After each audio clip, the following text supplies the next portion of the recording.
টক রত্নাবতী রান্নাঘরে আজকে হবে বিনস আলুর পেঁয়াজ টমেটো দিয়ে পোস্ত। এই কেটেছি, আলু কেটেছি, বিনসটা একটু গরম জলে কেটে রাখা আছে, তাকে ছেঁকে রেখেছি। পেঁয়াজ টমেটো কেটেছি, পোস্ত বাটা, এই পোস্ত বেটেছি, পোস্ত বাটা। এবার আর পরপর করবো ঝাল মিষ্টি টক রত্নাবতী রান্নাঘরে আজকে পোস্ত। আমার ছেলেরা বললো, ও এবার মাছ মাংস ডিম তো রোজই খাই, একটু পোস্ত করে খাওয়াও। তো আর কি বলবো, ছেলেদের তারা এত 40টা ছেলে খাবে আমার বাড়িতে, এত আমার পরিষেবা করে, তা না খাওয়ালে আমারও মনটা কেমন কেমন হয়। তা আজকে খাওয়াই। এই আরম্ভ করছি, একটু আগে বিনসটা একটু নেড়ে নিই। আগে বিনস তেলটা গরম হয়ে গেলে বিনসটা নেড়ে নেব, নিয়ে তারপরে শুরু করছি। ভালো করে সবাই শেয়ার করো, ভালো লাগলে রান্নাটা আমার চ্যানেলে ঝাল মিষ্টি টক রত্নাবতী রান্নাঘর এই সাবস্ক্রাইব করে আমার ইউটিউবে সবাই শেয়ার করলে আমি খুব আনন্দিত পাবো এবং আমার খুব ভালো লাগবে। আমার রান্নার প্রতি আগ্রহ বাড়বে, আরও বেশি করে রান্না করে দেখাতে পারবো।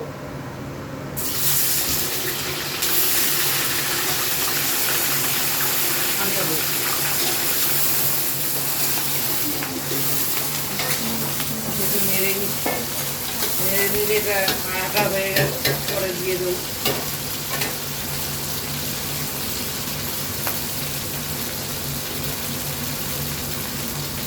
মিশতে দিচ্ছি, কাজে তুলে দেবো। এবার খুঁজছি, এটা ভাজা হয়ে গেছে। আর এই গরমেতে আমি মনে করি যে একটু তেল কম দিয়ে, সব রকম কম টম দিয়ে যদি রান্না করা হয় শরীরও ভালো থাকবে, খেয়ে হজম হবে। ঘরোয়া রান্না ঘরোয়ার মতো করলে, মানে তেল চপচপে রান্না করলে হোটেলের মতো খেয়েও হজম হবে না, শরীর অসুবিধা হবে। প্রচণ্ড গরম পড়েছে।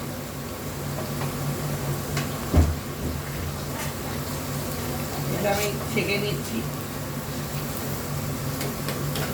ভাজা হয়ে গেছে। এবার ছেঁকে নিয়ে এবার দেবো আলুটা, আবার তুলবো।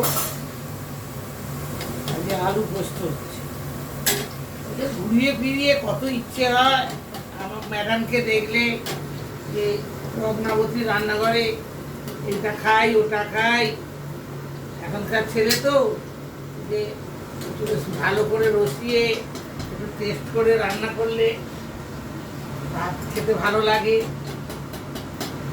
ভালো একটা ম্যাডাম পেয়ে গেছে রত্নাবতী রান্নাঘর, সেই জন্য একটু আবদারও বেড়ে যায়। খেয়ে আর কেউ লাইক করে না।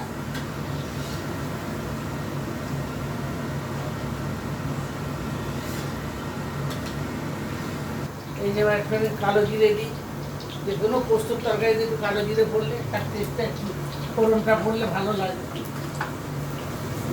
পোস্তর তরকারিতে একটু কালো জিরে ফোড়নটা দিলে পোস্তর টেস্টটা হয়। কালো জিরেটা দিয়ে, কালো জিরেটা একটু ভাজা হয়ে যাচ্ছে এবং ফোড়নটা কেমন হয় ভেসে উঠলো।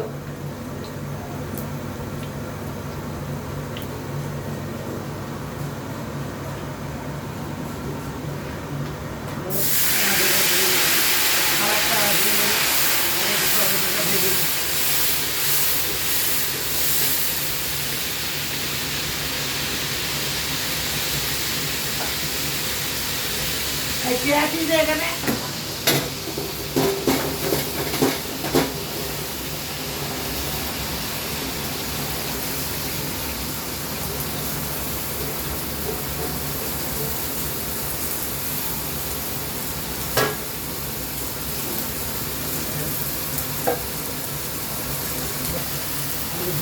আলু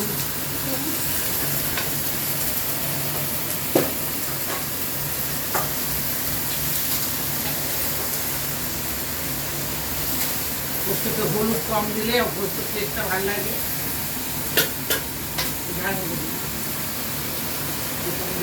নুনটা দিলে জ্বলবে ফলটা।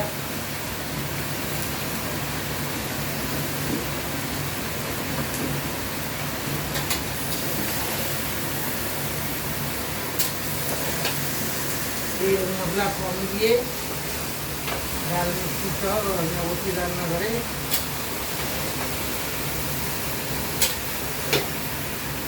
এই পোস্ত ভালো করে মনোরম ভাবে পোস্তটা রান্না করলে ডিম আর মাছ মাংস ডিম অনেকভাবে অনেক রান্না খাওয়া যায়।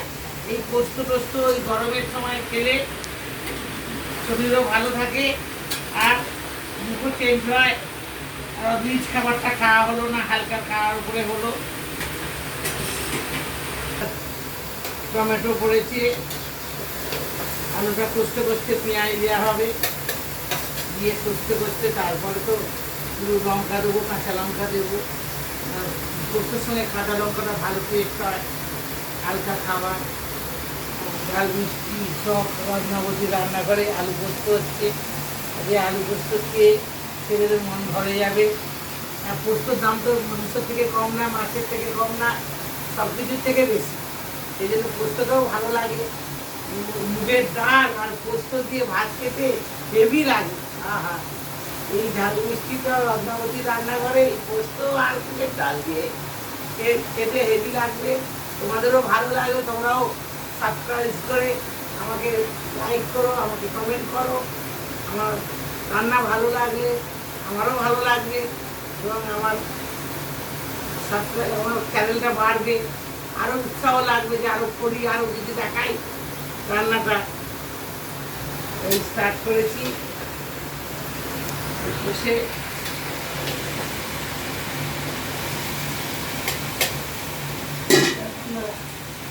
পেঁয়াজটা দিচ্ছি এবার পেঁয়াজ দিলে তবে তো পোস্ত টেস্ট হবে। আর এই কাঁচা লঙ্কা দিয়ে করছি, কেন গরমের সময় ঝাল লঙ্কা সহ্য হবে না, ওই জন্য কাঁচা লঙ্কা দিচ্ছি। এবার পেঁয়াজটা দিয়ে নেড়ে দিচ্ছি, পেঁয়াজটা ভাজা ভাজা হবে আলুর সঙ্গে।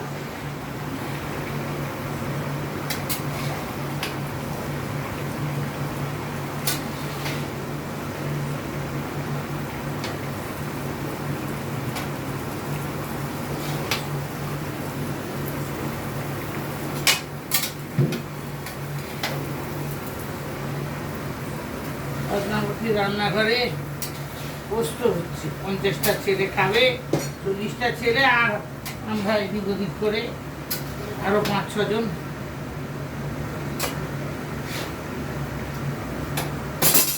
ঢাকনা দিই, তবে ধরে যাবে,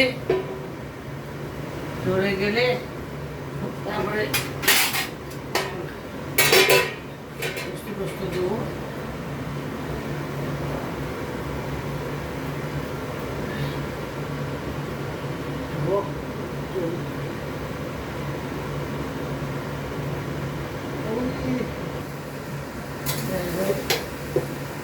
ধরে যাবে।